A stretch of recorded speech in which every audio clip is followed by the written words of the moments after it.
கேள்வியை படிக்கிறேம்மா. உங்களை பற்றி நிறைய விஷயங்கள் தெரியாது. நீங்கள் நித்யானந்தாவாக ஆகுவதற்கு முன்னால் நீங்கள் என்ன வேலை செய்து கொண்டிருந்தீர்கள்?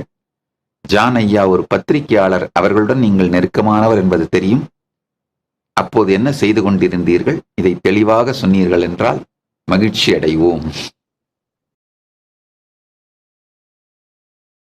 நான் பிறந்த குலம்மா வாழையடி வாழை என மாதொரு பாகனுக்கே அடிமை செய்கின்ற குலம். அதாவது என்னுடைய முன்னோர்கள்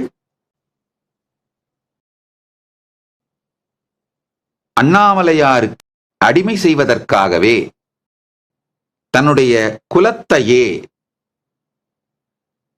சரணாகதி செய்த சைவ வேளாளர்கள் குலம். கோவில் குடிகள்னு சொல்வாங்கம்மா. இந்த காலகட்டத்தில்